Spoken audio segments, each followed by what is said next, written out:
Hello అండి, welcome to my story Alekhya Parinayam. రెండు స్వచ్ఛమైన మనసుల కలయికే ఈ అలేఖ్య పరిణయం.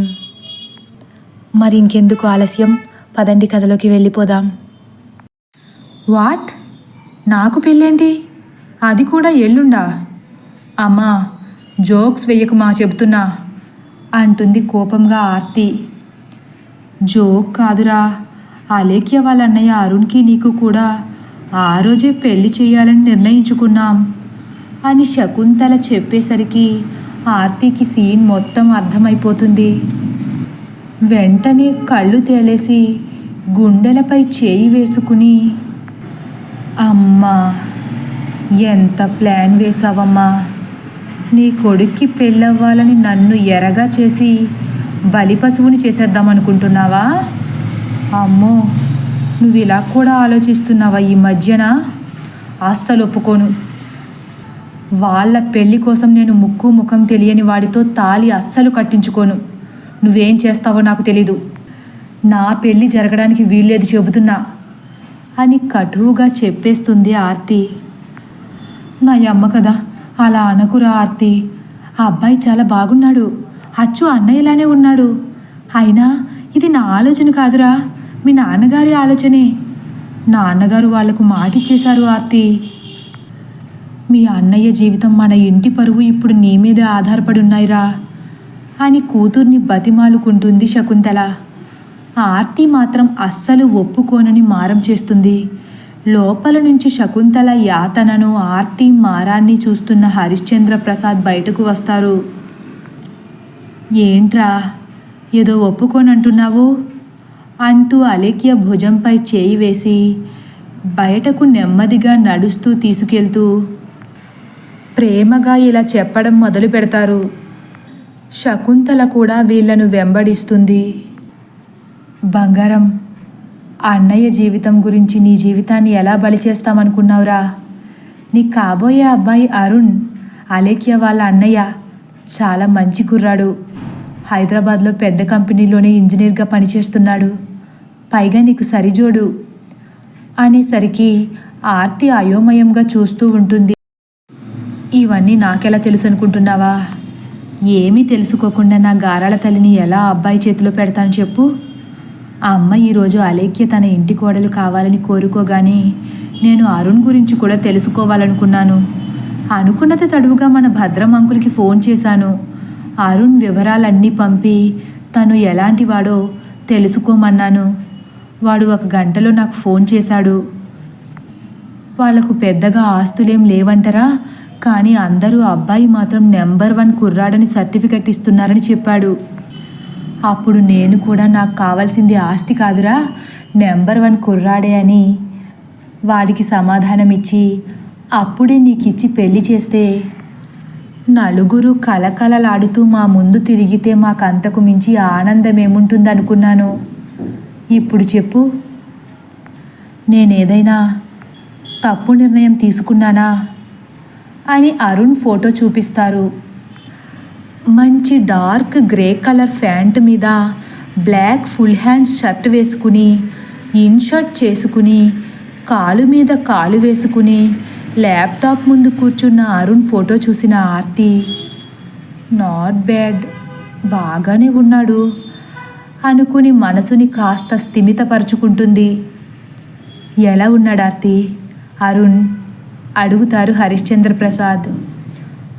ఆర్తి అరుణ్ని చూస్తూ బాగున్నారు నాన్న అని తల ఊపుతుంది.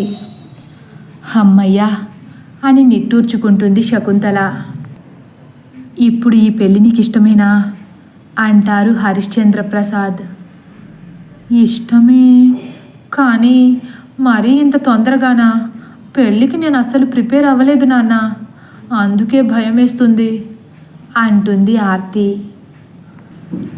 అన్నీ సక్రమంగా ఉన్న నువ్వే ఇలా అంటుంటే పాపం మీ అన్నయ్య లాంటి మూర్ఖుణ్ణి పెళ్లి చేసుకోవడానికి అలేఖ్య ఇంకెంత భయపడాలి చెప్పు? కానీ పరశురాం అంకుల్ మాట నిలబెట్టడం కోసం ఈ పెళ్ళికి ఒప్పుకుంటుంది. అరుణ్కి అలేఖ్యకు కూడా ఈ పెళ్ళి ఒక ఊహించని సంఘటనే ఆర్తి. కానీ పరిస్థితులకు తల ఒగ్గి ఒప్పుకుంటున్నారు. ఒక్కోసారి కాలానికి మనం తల వంచి నడవాల్సిందేనమ్మా. ఈ నాన్న నీ వెనకుండగా నీకెందుకు భయం? అన్నీ నేను చూసుకుంటాను కదా.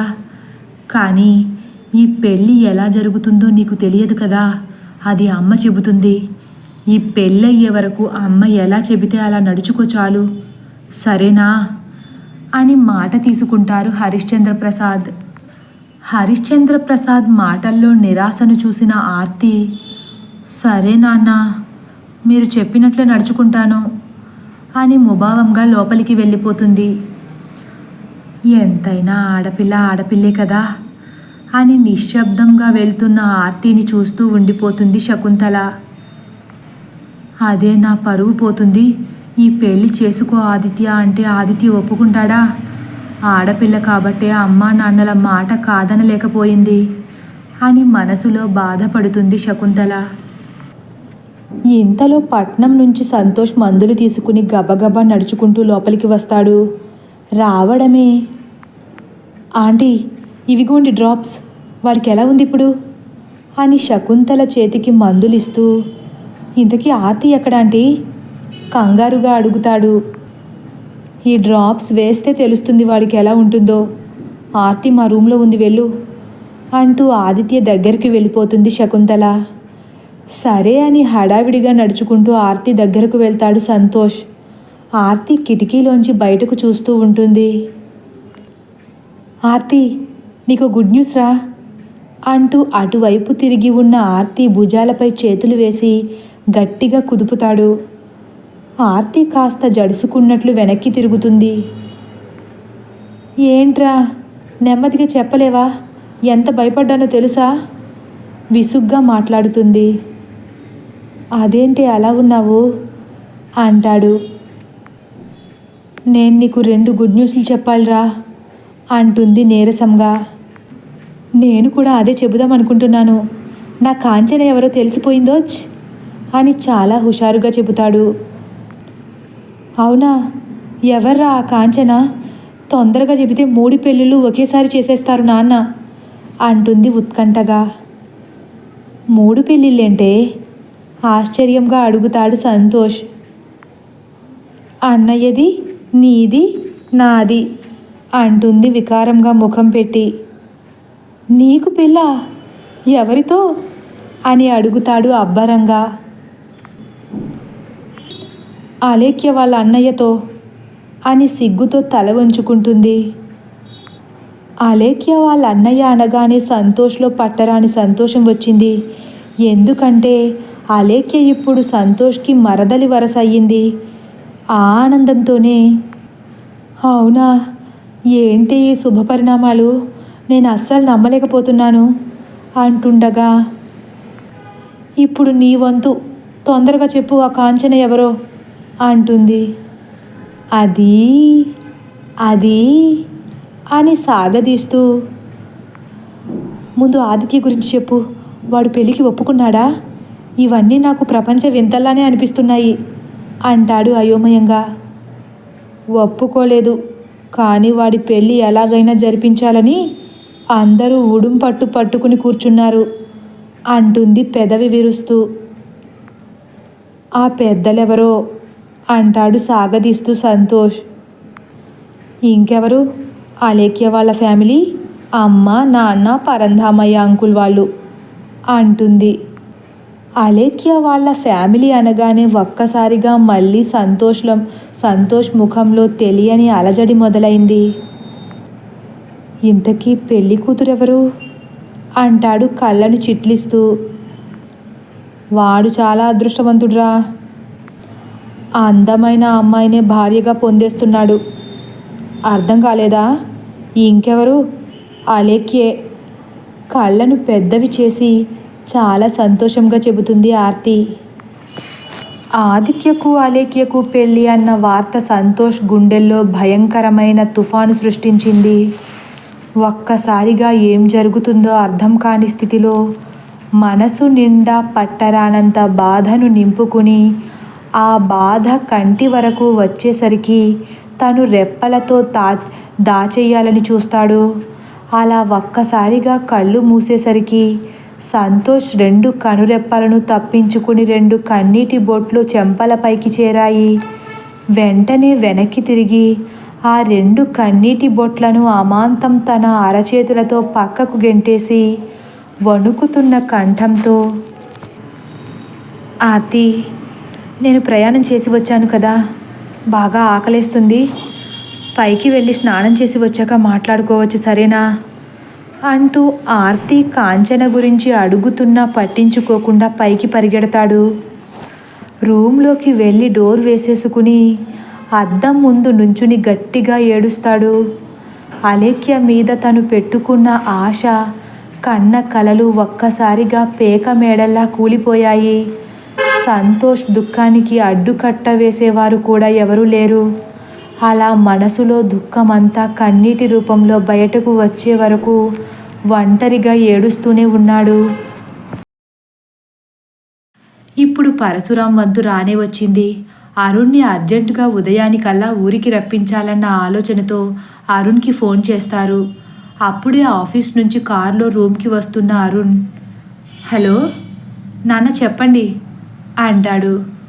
హలో అరుణ్, నువ్వు ఇప్పుడే బయలుదేరి ఇంటికి రావాలి, ఎంత తొందరగా వీలైతే అంత తొందరగా బయలుదేరు అంటారు పరశురాం. అందరూ బాగానే ఉన్నారు కదా అంటాడు కంగారుగా అరుణ్. అందరూ బాగానే ఉన్నాం, నీతో ఒక ముఖ్యమైన విషయం అనేలోపు ఫోన్ రోహిణి లాగేసుకుని, హలో అరుణ్, అలేఖ్యకు పెళ్ళి కుదిరింది, ఎల్లుండే పెళ్ళి, కాబట్టి నువ్వు ఇప్పుడే బయలుదేరి వచ్చేయాలి అంటుంది కంగారుగా. ఏంటమ్మా ఇంత సడన్గా, ఇప్పటి వరకు సంబంధాలు చూస్తున్నట్లు కూడా నాకు చెప్పలేదు అంటాడు అయోమయంగా. అలేఖ్య పెళ్లి గురించి మాకే ఈరోజు తెలిసింది అరుణ్, అదంతా ఓ పెద్ద కథలే, నువ్వు ఇప్పుడు వచ్చేస్తే అన్ని వివరంగా చెబుతాను అంటుంది రోహిణి. సరే అమ్మా, కానీ మా బాస్ ఇంత సడన్గా అంటే లీవ్ ఇస్తాడో ఇవ్వడో ఒకసారి కనుక్కుని బయలుదేరతానంటాడు. సరే అరుణ్, లీవ్ ఇచ్చినా ఇవ్వకపోయినా నువ్వు రావాల్సిందే, అటువంటి సమయం ఇది, కనుక్కుని ఇచ్చినా ఇవ్వకపోయినా బయలుదేరు అని ఫోన్ పెట్టేస్తుంది. చెల్లికి పెళ్ళంటే ఏ అన్నకు మాత్రం సంతోషంగా ఉండదు. ఇప్పుడు అరుణ్ పరిస్థితి కూడా అదే. ఆ ఆనందంలోనే బాస్కి ఫోన్ చేసి లీవ్కి ఒప్పించేశాడు. ఇక ఆగా మేఘాల మీద వెంకటాపురానికి వచ్చేస్తున్నాడు. అరుణ్తో మాట్లాడుతున్నప్పుడు అలేఖ్య తన రూమ్లోనే ఉండడం వల్ల వీళ్ళ మాటలన్నీ వినేస్తుంది. అలేఖ్య అప్పటి వరకు ఆదిత్య గురించి ఆలోచిస్తూ ఉంది. ఆ ఊహలతోనే సతమతమవుతున్న అలేఖ్యకు పెళ్లి వార్త పిడుగుపాటులా మారింది. కానీ పరశురాం నిర్ణయం తీసుకుంటే ఆ ఇంట్లో అందరూ తప్పక ఒప్పుకోవాల్సిందేనని అలేఖ్యలో కూడా పెళ్లి మాట వినగానే తెలియని భయం మొదలైంది. ఇంతలో పరశురాం వాళ్ళు అలేఖ్యకు ఆ విషయం చెప్పడానికి రూమ్ దగ్గరకు వెళ్ళారు.